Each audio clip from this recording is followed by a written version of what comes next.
My neighbor's insane son took my dog's life. I pressed charges to get justice, but his mother started lying about me and fabricating evidence, and even tried setting my house on fire. My neighbor's 23-year-old son is a nightmare to live beside, and I quickly realized this when on my first day he pulled an armed robbery prank. He knocked on my door with a mask, and when I answered, he pulled out a knife. He walked in and took out some rope, then tied my hands behind my back, and only then did he take his mask off and reveal this was a prank. In the following weeks, he uprooted the flowers in my garden because they were too pretty, keyed my car after I told him off for the uprooting, and even placed a ladder against my house, then climbed in through the window to snoop while I was in the bath. About a month in, I was walking my dog when he came outside with this violent look. I'm not sure why he was mad, but he aggressively grabbed my arm and went to yell at me, but my 5-month-old Jack Russell defended me by biting him in the leg. He went to kick my dog and wouldn't stop swinging his foot till he connected with my puppy's nose, making him squeal. I verbally tore him a new one, but instead of listening, he walked away, telling me to say goodbye to the little piece of crap. That night, I woke up to find my puppy not in my bed, but in my backyard. He was covered in his own red, he wasn't breathing, and there was a massive wound in his abdomen. That night, as I stood in my backyard, staring at Max's lifeless body, the tears I had been holding back broke free. I screamed into the night, a raw, gut-wrenching sound, full of pain and rage. This wasn't just a senseless act of cruelty, it was personal. Jeremy had killed Max because he could, because he knew it would hurt me, and his mother would probably excuse it like she had with everything else. The police arrived not long after I called them, my hands still shaking as I explained the situation. But, just as I feared, they seemed disinterested in doing anything. Without any hard proof, they said, their hands were tied. They filed a report, promised to look into it, but I could tell from their tone that they considered this a non-issue. I was devastated. Max wasn't just a pet, he was my companion, my family, and Jeremy had taken him from me, without consequence. In the following days, Jeremy's behavior worsened. I could barely step outside my house without seeing him standing on his porch, staring at me with that smug, menacing grin. He knew the police weren't going to do anything, and now he was emboldened. Every glance, every smirk, felt like a reminder that he could do whatever he wanted, and there was nothing I could do to stop him. I tried to keep to myself, hoping that if I ignored him, he might lose interest, but he didn't. One evening, I came home to find my garden destroyed again. The flowers I had painstakingly replanted after the last time were ripped from the ground, their stems broken and scattered across the lawn. My blood boiled, but what could I do? No one would listen. Not the police, not the neighbors, and certainly not his mother, Linda. A few days later, Linda showed up at my door. I hadn't seen her much since Max died, and part of me had hoped that she was embarrassed by her son's behavior. But as soon as I saw her standing there with that familiar, forced smile, I knew better. I just wanted to stop by and clear the air, she said, her voice dripping with false concern. I know Jeremy can be a bit rough around the edges, but he's not a bad boy. He just gets carried away sometimes. Carried away? My dog was dead. My garden was ruined. My car had been keyed. But to her, it was just Jeremy being Jeremy.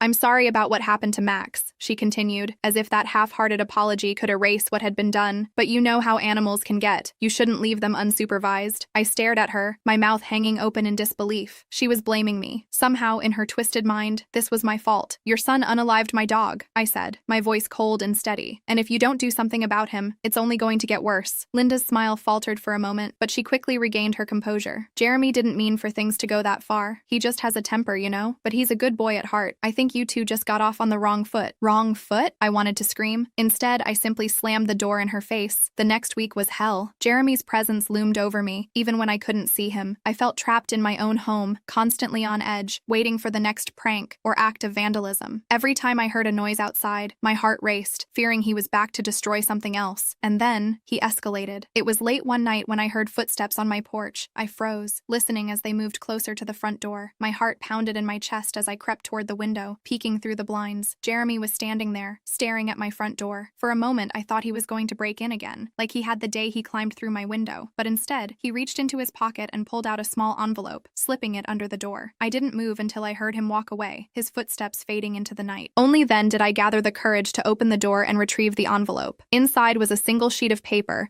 and my stomach turned as I read the words, "Say goodbye to your house next." I sat down, clutching the letter, my mind racing. This wasn't just a prank anymore. Jeremy was threatening me. I couldn't live like this. Something had to change. The next day, I went to the police station again. I brought the letter, explained everything that had happened since Max's death. The officer at the desk listened patiently, but his expression told me what I already knew. Without hard evidence, there was little they could do. I left the station feeling defeated, but I wasn't going to give up. I started documenting everything. I installed security cameras around my property, hoping that if Jeremy tried something again, I'd catch him in the act. I started keeping a detailed journal of every interaction, every threat, threat, every act of vandalism. I was determined to build a case, no matter how long it took. In the meantime, Jeremy didn't let up. A few days after the letter, I woke up to find my car's tires slashed. The cameras didn't catch him in the act, but I knew it was him. I could see him smirking at me from across the street as I called a tow truck to come and replace the tires. Linda, of course, said nothing. She continued to pretend that nothing was wrong, waving at me whenever I passed her house, as if her son wasn't systematically trying to ruin my life. A month after Max's death, the harassment reached a boiling point. It was early evening, and I was in the kitchen making dinner when I heard a loud crash from the backyard. I rushed outside, heart pounding,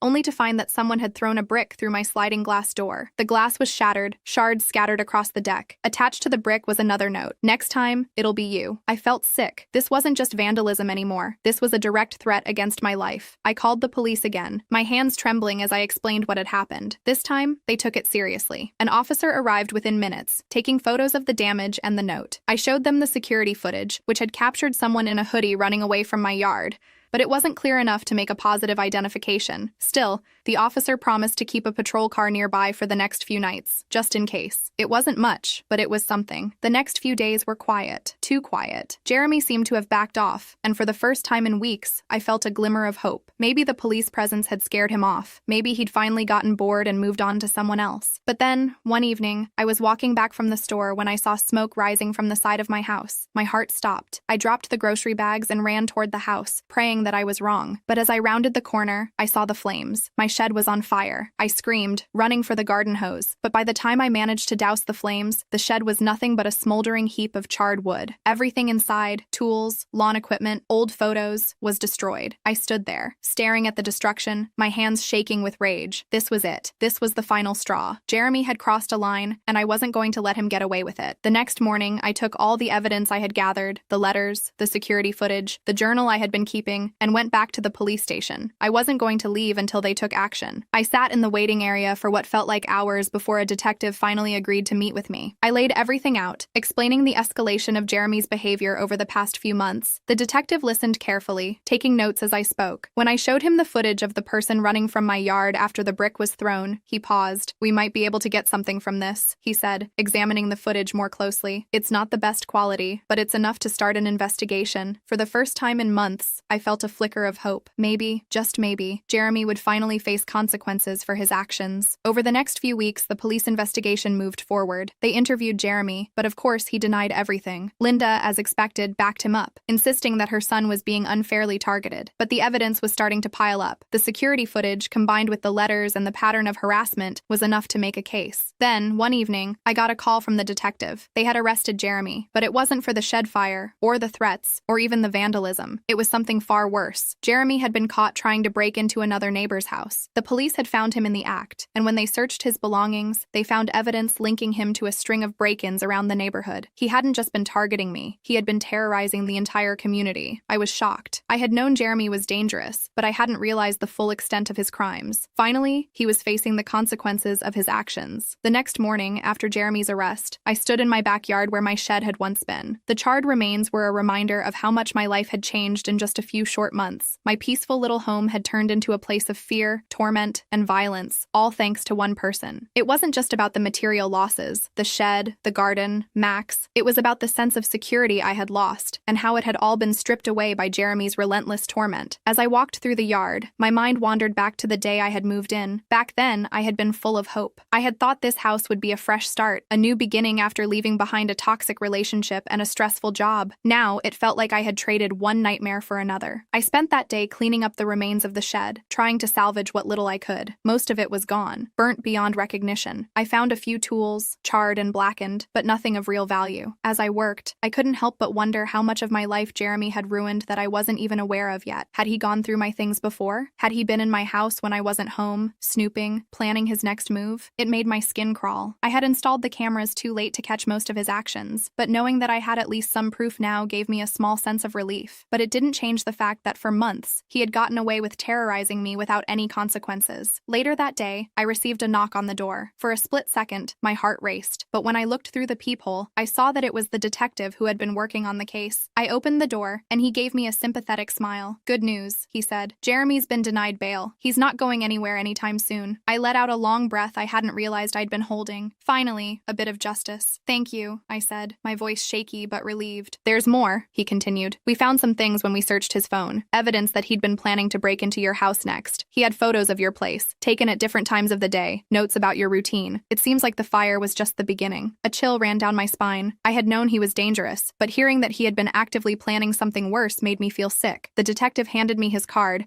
and told me to call if I needed anything else. I thanked him again and closed the door, leaning against it for support. Jeremy had been closer to destroying my life than I'd realized. In the days following Jeremy's arrest, I started to notice just how much the neighborhood had changed during his reign of terror. I hadn't been the only one dealing with his awful behavior. Some of the other neighbors began approaching me, telling me their own stories. Apparently, Jeremy had a history of bullying and intimidation. Even before I moved in, he had vandalized other properties, harassed other neighbors, and yet no one had ever done anything about it. People were too scared, or they simply didn't want to get involved. I started to feel angry, not just at Jeremy, but at the entire system that had allowed this to go on for so long. Why hadn't anyone spoken up sooner? Why had it taken something as extreme as setting my shed on fire to get him arrested? I wasn't the first person he had tormented, and I doubted I would be the last. As the weeks went by, I tried to get back to normal, but the damage was done. My once beautiful garden was still a wreck, and every time I stepped outside, I half expected to see Jeremy lurking in the shadows. I couldn't shake the feeling that he was still watching me, even from jail. I knew it was irrational, but after everything I had been through, it was hard to feel safe again. I tried to focus on work, but even that became difficult. Every time I heard a noise outside or saw a shadow out of the corner of my eye, my heart raced. I started double-checking the locks on my doors and windows, even in broad daylight. I knew Jeremy couldn't physically hurt me anymore, but the mental toll of living under constant threat had left its mark. One afternoon, as I sat in my living room, I noticed a car slowly driving by my house. It wasn't the first time I had seen it. In fact, I had noticed it several times over the past few days. It would slow down just enough to be suspicious before speeding up and driving away. At first, I tried to ignore it, thinking it was probably just someone lost or curious. But when it happened again, I started to worry. I jotted down the license plate number and called the police. They assured me they'd look into it, but I could tell they didn't take it too seriously. After all, Jeremy was in jail. It couldn't be him, right? That night, I couldn't sleep. Every creak of the house made me jump. Every distant car engine made me tense up. I kept thinking about the car that had been circling my block. What if it was someone connected to Jeremy? What if his family was trying to intimidate me now? I knew Linda was still living next door, and although she hadn't bothered me much since the arrest, I didn't trust her. She had always defended Jeremy, no matter how horrible his behavior was. She had excused every single thing he had done to me. Why wouldn't she try to get revenge now? A few days later, the car showed up again. This time, it parked at the end of the street. I couldn't see who was inside, but my gut told me something wasn't right. I called the detective and explained the situation. He agreed to send a patrol car to drive through the neighborhood more frequently. It wasn't much, but it was better than nothing. As the court date for Jeremy's trial approached, I started receiving anonymous letters. They were always typed, with no return address, but the content was clear. Whoever was sending them was trying to scare me. The first one was simple: drop the charges, or else. I brought the letters to the police, but they couldn't trace them back to anyone. I suspected Linda was behind them. She had been quiet ever since Jeremy's arrest, but I could see her watching me from her porch whenever I left the house. It wouldn't surprise me if she was trying to intimidate me into backing down. She had always coddled Jeremy, treating him like he could do no wrong. I imagined her sitting at her kitchen table, typing out threats with that same smug smile she always wore when she defended her son. Despite the letters, I refused to back down. I had been through too much to give up now. I wanted Jeremy to face justice, not just for what he had done to me, but for everything he had put the entire neighborhood through. The day of the trial arrived, and I felt a mix of fear and relief. Jeremy was facing multiple charges, not just for the harassment and destruction he had caused to my property, but for the other break-ins and crimes the police had linked him to. As I sat in the courtroom, I felt the weight of everything I had endured. The anxiety, the fear, the helplessness. It had all led to this moment. Jeremy sat across the room, his expression blank. For someone who had caused so much pain,